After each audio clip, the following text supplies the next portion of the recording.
I love the script. I love the story. I love the character. I was a big fan of the John Wick franchise and of Keanu, of course. And I just saw beyond all the action that was on the page, I just saw how much heart, there was in the movie.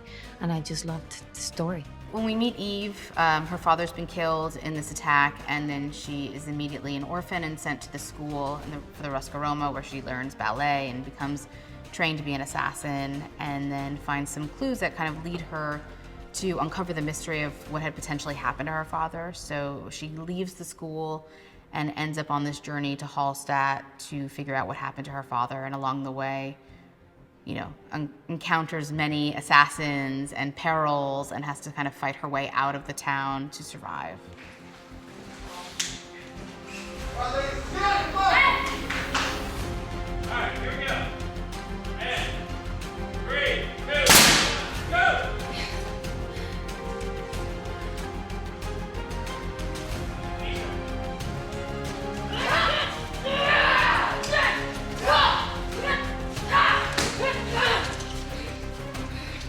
To know you're coming on a John Wick franchise is one of the most exciting things for me because of the stunts. And as soon as I was told that they had me on board, I was like, do I get to do any stunts? Do I get to fire any guns?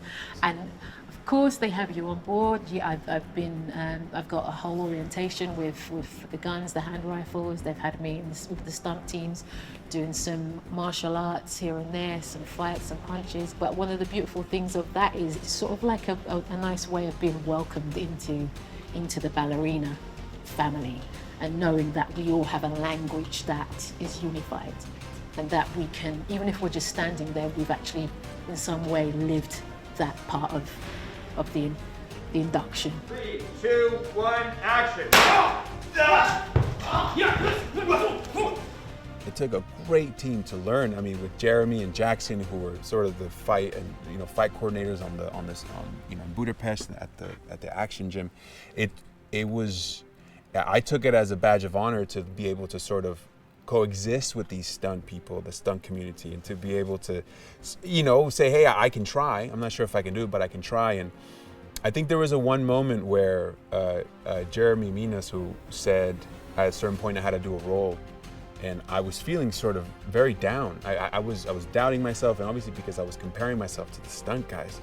But Jeremy comes up and he's like, you can do it. Come on. And just that little bit of a bump made me sort of be like, okay, great. I got a great team behind trying to make this look as effortless and as real as possible. It was full on, it was a really intense training for quite a long time. There was a lot of strength training and then just hours and hours at the stunts facility at 8711 with the most amazing stunt crew. And we just worked our way up to getting me ready to take on this kind of action at the level that I needed to be. It was a good progression of the training. We started from very basic things, which were a great foundation for the training. And then, getting more specific into designing the choreos and leaning into my strengths and the things that we knew they were easier for me to do, and just kind of tailoring the fights to my comfort level. And then it was just fun to learn how to handle the guns and all the weapons that I had to use in the movie, and growing in confidence and control. And I felt like I genuinely got to the point of feeling good about starting on day one in the movie, and just I was ready for it.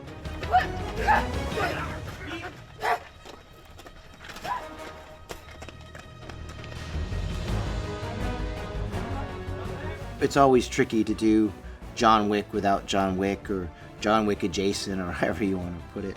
But I think one of the fascinating things in the franchise to me is kind of the world creation.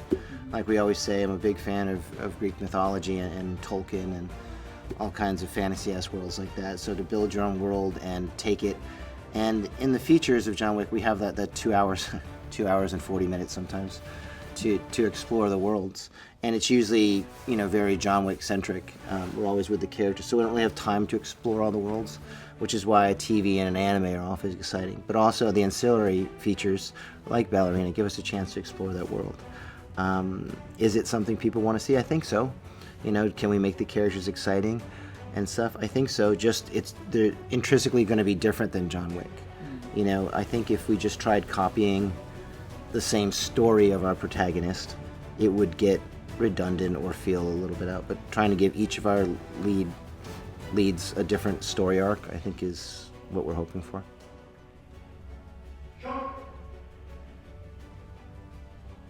Oh, shit. I kept thinking it was going to come down.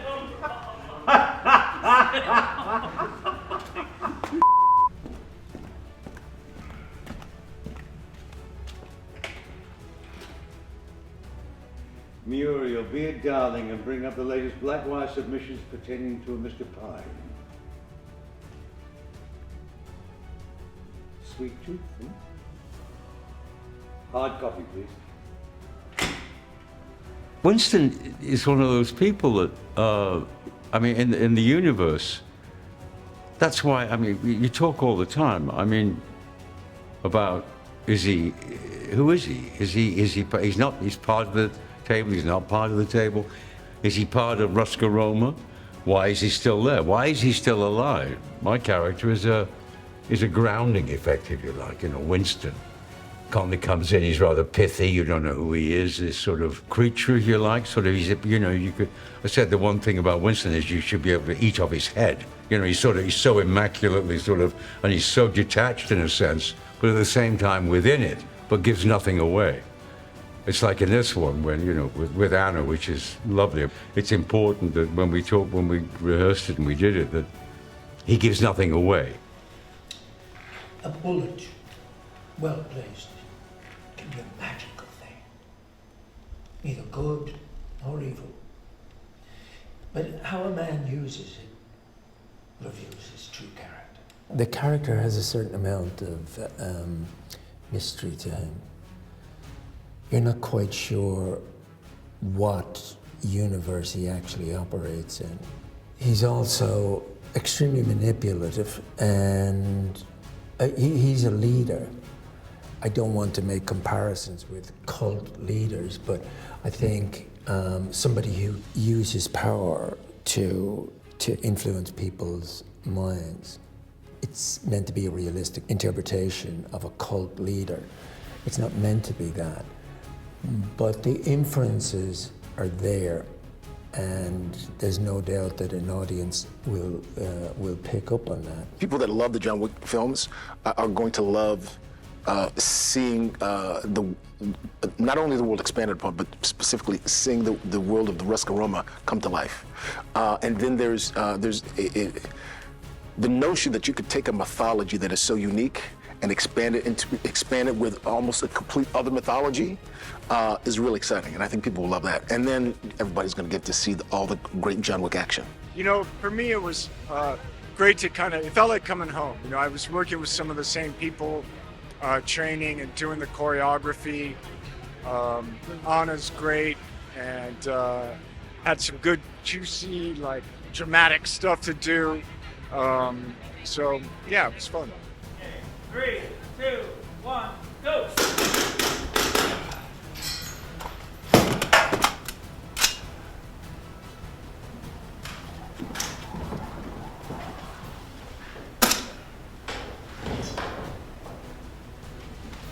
John Wick and Eve, they both suffered loss. And so there's a commonality there. They cross paths hardcore. John Wick is on his way out of all the ramifications and consequences that he's been through. And Eve is just beginning to go down that road. So there's understanding, but also a warning of, advice. I don't want to say bigger brother, but in terms of real life, of a bigger brother's been through it and says, just understand what you're getting yourself into if you go down this path. So great to see him again, to have him with me back on set. I respect him so much. I think he's such a wonderful actor and partner, and he's so kind and generous, and he's just really down for anything. He's relentless. He just wants to do it again and again and again. He's a perfectionist, and he wants to really give the other actors and the director what they need, what they feel like they want to get. It was just really special for me to have him supporting my movie and my character, and wanting to be a part of Ballerina was huge.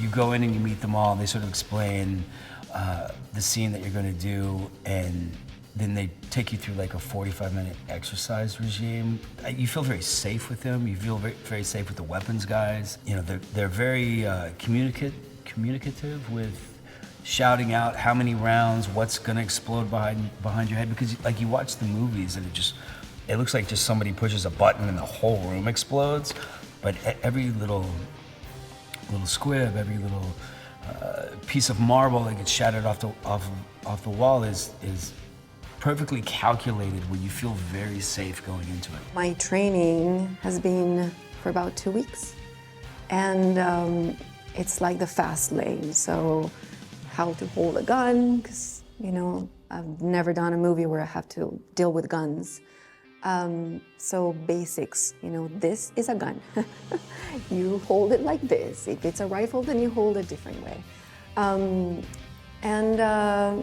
Stunts, they're ninjas. I mean, these people can fly they can do anything. And it's actually incredible to see what they can do. So I'm just open mind, watching what they do, what they can teach me, and trying to soak everything in. It's new characters, get to dive into some of the Ruska Roma, which is kind of John's tribe, group, family. It's new characters, but some common themes of trying to get free, revenge, try to have your life back, I guess. Yes, it has to fit within the John Wick world. It needs to feel like a John Wick film, but it needs to have its own vibe. It's a case of us putting our own spin on it, and we had a script that had very different settings, which helped us immediately. We're set in Europe, so with snow, so color temperature changes immediately.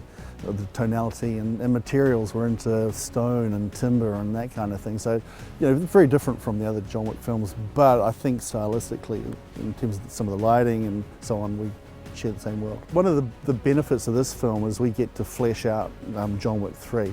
Angelica Houston's the director's world. What's behind the scenes? Like, where do they live? How do they live? What goes on there? This shooting range. What's their dormitory like? So, it was good for us to be able to flesh that out and tell that story.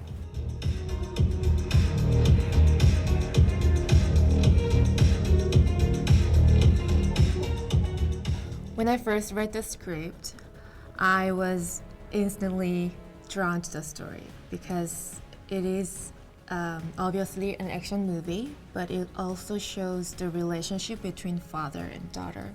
And I love my family. My family is everything, so I love the story even more. And this is Eve's journey to her revenge.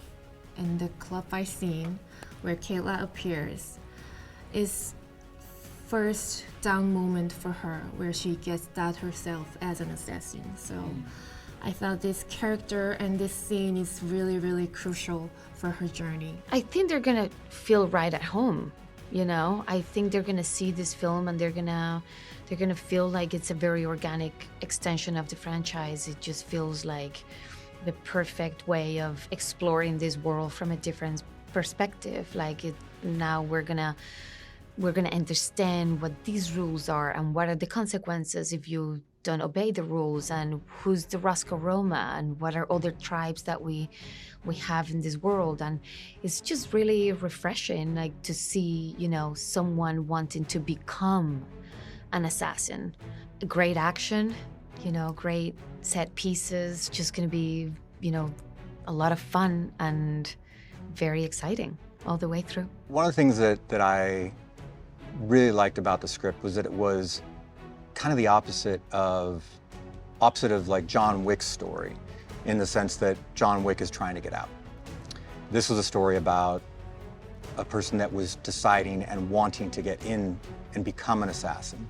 So that fascinated me because we've seen different iterations of the assassin who's either already a legend or trying to get out. John Wick being one of the best of that, in my opinion. But not very often do you get to see somebody who wants in. And what does that mean about that person? Like, what makes a person decide, you know what, I think I should become an assassin? And what mentally is going on there to get to that point? He is beating you because you are allowing him to define the terms of the contest. You want to win? Change the terms. I think the audience are really gonna take to Eve, to Anna. I've seen some footage of the film so far, and she's incredible. She's absolutely incredible, and it's lovely to know that there is a kick-ass energy coming out of this fine performance. She's outstanding, and I think they will take to her, and hopefully it will be just the beginning for her story and her journey. I think a lot of action movies are meant to be that. It's meant to be a ride. And sometimes you're vibing on the film, sometimes you're vibing on the response of the crowd, and I think that's really important. So like, I don't think Ballerina the Wicks were made exclusively for theaters, but they were made with a theatrical. They're meant to get everybody going, oh yeah, here we go, this is it, he's gonna shoot everybody now. Or, oh my God, they killed this puppy. There's a cool moment when you're watching it with an audience and you hear everybody go silent, like, oh, okay, that's the that's where everybody's behind the character. When as John Wick buries his puppy, we knew the audience goes silent and nobody talked. And either that's really good or really bad. And then the first time he unwinds on people, place goes nuts, and like that's a great experience. So hopefully there's enough interesting action and some interesting get behind the lead character moments in Ballerina that make you want to ride that wave. It was done on a big format with the right colors, and I think with the music, and I think it's meant to be seen in a theater. But I think the biggest part is like, action is meant to be seen, and go on that ride with everybody. Nobody wants to ride the roller coaster alone, What made, I think, John Wick so special was that it was based on a very simple premise, which is the longing of a spouse through a dog that ends up getting sort of killed in a very shameless crime, and that sort of sparked this entire thing. And so I kind of hope that when people see this film, that obviously they go to enjoy the action, but at the end maybe they do remember a little bit about someone they love, and the dreams or the nightmares of what they're capable of doing if something happened to any of them, and sort of living vicariously through Eve's character of what they would do, because when I've seen great films, if something happens to a loved one, I come out like wanting to like see how they're doing, I want to check on my sister, see how she's doing, so that's what I hope for.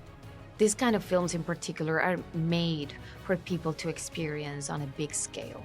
The scope of the film and like all the details, and you need to feel the danger, you need to be at the edge of your seat with your popcorn and just like really enjoy the ride with the sound, with the image, with the actors, the emotions, that everything that's going on. It is definitely a movie for theaters.